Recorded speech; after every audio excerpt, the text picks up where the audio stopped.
Alors aujourd'hui, on va écouter ce que sœur Diane Laplante, bergère des Amis du cœur de Jésus et de Marie, va nous présenter sur les dons et les fruits de l'Esprit. Alors, si vous voulez bien, on va mettre nos deux mains ensemble pour accueillir sœur Diane Laplante.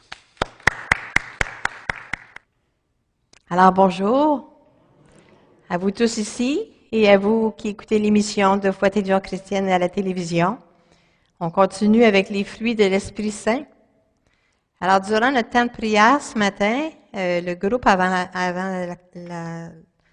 le début de l'avant-midi, on a beaucoup prié et le Seigneur a passé à travers une personne pour dire qu'il y en a qui ne c'est comme s'ils refusaient d'entrer dans les fruits de l'Esprit Saint. Il y a des personnes qui ont certaines choses qu'ils ne veulent pas insérer dans leur vie. Alors, c'est chose possible, mais il y a toujours des raisons à des refus, des fois, d'accueillir les grâces que Dieu veut nous donner. Alors, je vais vous porter dans la prière, comme toute l'équipe, afin qu'il y ait un déblocage de ce qui peut faire entrave aux grâces que le Seigneur veut vous donner à chacun et à chacune de vous. Alors, je vous avais mentionné hier que j'avais une prière sur acétate. J'aimerais vous inviter à vous lever afin qu'on puisse faire cette prière ce matin ensemble et ensuite nous allons continuer l'enseignement. Alors ensemble, Seigneur Jésus, avec l'aide de l'Esprit Saint et de la Vierge Marie, je prends la décision de laisser l'Esprit Saint agir en moi comme il veut, quand il veut et dans les domaines qu'il veut, et d'enlever tout ce qui pourrait faire entrave au jaillissement de la source de vie de l'Esprit Saint. Je désire sincèrement faire partie des imitateurs de Dieu comme des enfants bien-aimés et marcher dans l'amour qui donne les fruits du bien, de la sainteté et de la vérité. Amen. Alors, on voit que cette prière qu'on aurait dû faire ensemble hier, on voit ce matin que le Seigneur, à travers le message qu'il a donné, je désire. Alors là, on est tous en état de désir d'accueillir. Pardon. Alors, ça demande, c'est certain, une conversion, de vouloir accueillir les dons et les fruits. Exemple, si le Seigneur veut vous donner le don de le fruit de la serviabilité, mais que vous préférez pas contribuer, pas aider, pas rendre service, bien le Seigneur va vous respecter dans ça, mais à un moment donné, vous allez en souffrir. Parce que c'est un fruit que le Seigneur veut vous donner. Et lorsque le Seigneur veut nous donner une chose, puis qu'on dit non à ça, nous autres, on aimerait mieux d'autres choses. Fait que disons que ça serait le don de force, puis je dirais à Dieu, j'aimerais bien mieux avoir le don de prophétie. Il me semble que c'est plus important, puis ça paraît plus aussi, hein? Le don de prophétie que le don de force. Le Seigneur ne me le donnera pas parce que ce n'est pas ça qu'il veut me donner. Mais par contre, si je dis oui au don de force, probablement qu'à un moment donné, le Seigneur va accorder le don de prophétie.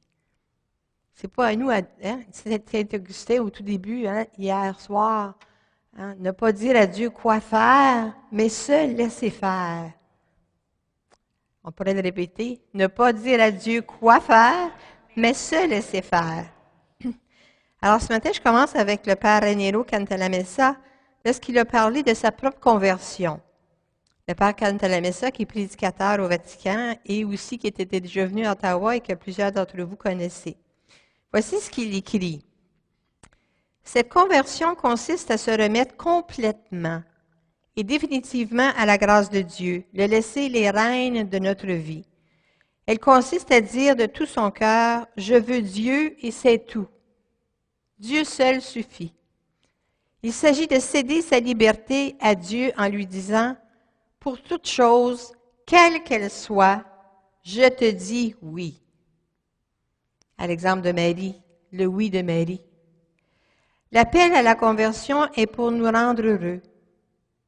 Se convertir, c'est la joie la plus grande que l'on puisse éprouver. Est-ce que vous vous rappelez le jour de votre conversion? Le jour où vous avez rencontré Dieu, que Dieu vous a guéri ou que Dieu a manifesté qu'il était en vous, près de vous. On s'en rappelle tous de cette journée-là de notre conversion et que notre vie a quasiment chaviré, notre vie a tellement changé. Moi, je me rappelle, lorsque je me suis convertie, je travaillais encore au gouvernement fédéral à ce moment-là, puis j'étais convertie en fait une fin de semaine. Fait que ça finissait le samedi soir, donc le dimanche, là, j'avais le nez dans la parole de Dieu, puis je jubilais, puis j'avais acheté des cassettes, puis je chantais, puis j'étais heureuse. Là, il dit, je ne peux pas aller travailler comme ça, je vais être trop heureuse.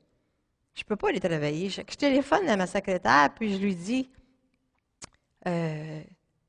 Sonia, je n'irai pas travailler aujourd'hui, mais je vais probablement être là demain. Mais je n'ai jamais dit que j'étais malade. J'ai juste dit que je ne rentrais pas. Fait que le lendemain matin, elle arrive dans mon bureau, puis elle dit, comment ça? Ben, t'as pas l'air malade. Elle m'a même pas dit comment ça va. Elle dit, comment ça va? T'as pas l'air malade? Ben, j'ai dit, je suis pas malade. Mais elle dit, t'es pas rentrée travailler hier? Ben, je suis pas venue parce que j'étais trop heureuse. Et lorsqu'on se convertit, notre langage, pour les gens qui ne le sont pas convertis, est comme incomprenable pour eux. Fait qu'elle dit, j'étais trop heureuse pour venir travailler. Elle dit, ben, je sais que tu étais là quelque part en fin de semaine, et si tu passais quelque chose, je dis, ben oui, j'ai rencontré Jésus. Elle me regarde, c'est comme... Fait que là, elle dit, t'as rencontré Jésus? J'ai dit, oui, j'ai rencontré Jésus en fin de semaine. J'ai dit, là, hier, là, j'étais tellement remplie d'amour que je n'étais pas capable de venir travailler, j'étais trop heureuse. Puis ça a fait son chemin dans mon milieu de travail, hein? Beaucoup, beaucoup, beaucoup. J'avais un compagnon de travail qui est décédé aujourd'hui. Puis, lui, il blasphémait beaucoup. Puis, il ridiculisait la religion. Fait qu'à un moment donné, son bureau était à côté. Puis, dans ce temps-là, les ordinateurs, c'est pas ce que c'était aujourd'hui, là, malgré qu'on avait tous des Macintosh. Mais il y avait ce qu'on appelle des plotters. Puis ça faisait des tartes. Vous savez, quand on fait des statistiques, puis c'est comme une pointe de tarte, différentes pointes de tarte. Alors, il travaillait sur ça, puis il y avait une couleur qui fonctionnait pas bien. Fait que là, il se met à blasphémer. Fait qu'à un moment donné, à très haute voix pour que je puisse entendre, parce que j'étais dans un bureau fermé, il faudrait peut-être que je fasse une neuvaine. Il dit pour que ça fonctionne. Moi, je n'ai rien dit. Fait qu'à un moment donné, je l'entends. Il sifflait, puis il travaillait. Là, j'ai pas pu résister. Je suis sortie de mon bureau, puis je fais ça comme ça. J'ai dit, hey, Carl, j'ai dit, ça a porté du fruit de faire une neuvaine, hein? Je ne peux pas m'empêcher, là, de faire ça. Puis une autre aussi, je parlais de la création de Dieu, puis à un moment donné, il y avait un arc-en-ciel.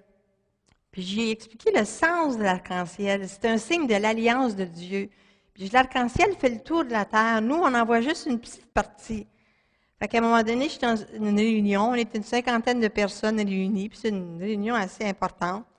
Puis il y avait plu très fort, puis ça, il a fait soleil. Mais Sylvie, dans sa spontanéité, elle oublie, là, tu sais, comme, faut pas déranger. Elle rentre dans la salle de réunion. Elle dit, Diane, il y a un arc-en-ciel, l'alliance de Dieu, je l'ai vu. Puis, fait que là, le monde, hein, le gros silence. Fait que là, j'ai dit, c'est beau, Sylvie, mais je ne peux pas aller voir, mais je vais en reparler plus tard. Mais après, il y a des gens qui sont venus me voir et ont dit, c'est à quoi cette histoire-là d'alliance puis d'arc-en-ciel? Fait que ça a fait son chemin.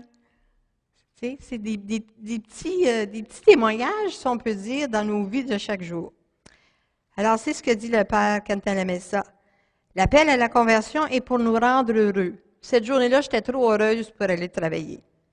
Se convertir, c'est la joie la plus grande qu'on peut éprouver de toute notre vie. Mais il y a quelque chose encore plus extraordinaire dans la conversion que la joie de Dieu et la joie de l'homme. C'est un mystère. Je peux rendre heureux mon Dieu. En me convertissant, je rends Dieu heureux. c'est beaucoup plus grand que Dieu qui me rend heureux, n'est-ce pas? Hein, hier soir, on disait, c'est la gloire de mon Père que vous portiez beaucoup de fruits. Alors, on veut être la gloire de notre Père, comme on veut être la gloire de notre Père terrestre. Car Dieu n'est pas pleinement heureux tant que derrière la porte, il y a encore un enfant qui refuse d'entrer. On a hâte au retour du Christ, mais Dieu veut que tous ses enfants entrent dans son royaume, qu'il soit le fils prodigue ou le fils aîné. Comment résister à cette pensée? Comment ne pas dire tout de suite, aujourd'hui même, je veux me convertir? Pensez pas qu'on est converti une fois pour toutes, hein? On ne l'est pas. C'est à tous les jours qu'on doit se convertir. À tous les jours. Alors, je continue encore avec le Père Cantalamessa à la suite d'hier. Il disait que lui-même, le Père Cantalamessa, qui était, pensez-y là, prédicateur au Vatican, il s'est converti au renouveau, à la vie dans l'esprit. Et alors, il a retrouvé dans sa propre expérience de la vie dans l'esprit les fruits spirituels dont il parlait, mais dont il n'avait jamais fait l'expérience. Et il a vécu, comme il le dit là, il a vécu les textes des premiers temps de l'Église lorsque l'Esprit Saint a tombé sur les apôtres le jour de la Pentecôte. Il dit, aujourd'hui, lorsque nous recevons l'effusion de l'Esprit Saint, c'est la même Pentecôte que nous recevons. Cette vie dans l'Esprit nous fait goûter, espérer et persévérer vers la sainteté. On en a parlé hier. Dieu veut faire de nous ici et de vous qui nous écoutez à la télévision des saints et des saintes, des grands saints et des grandes saintes. Il l'a fait avec Marie-Madeleine. Il a fait une grande sainte avec Marie-Madeleine. Alors, c'est de vivre pleinement la Seigneurie du Christ. Et le pape à Milan disait, un texte de saint Ambroise, « Chaque fois que tu bois à l'abondance de l'Esprit, chaque fois que nous prions l'Esprit Saint, que nous demandons vraiment à l'Esprit Saint de nous envahir, et que nous allons au sacrement du pardon, nous recevons la rémission des péchés et nous recevons cette ivresse de l'Esprit Saint. Nous sommes complètement remplis de l'Esprit Saint. Et saint Augustin va en profondeur encore davantage. L'Esprit Saint est venu habiter en nous.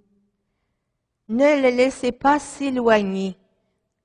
On peut contrister l'Esprit Saint, n'est-ce pas? Vous le savez qu'on peut le contrister? Oui. Ne le laissez pas s'éloigner. Gardez-vous de l'éloigner de vos cœurs. Il est un bon invité. On aime ça recevoir des gens. Alors, demandez souvent à l'Esprit Saint de venir en vous. Lorsque nous nous sommes convertis, l'Esprit Saint nous a trouvés pauvres. Il nous a enrichis. Il nous a trouvés affamés. Il nous a rassasiés. Il nous a trouvés assoiffés et il nous a enivrés.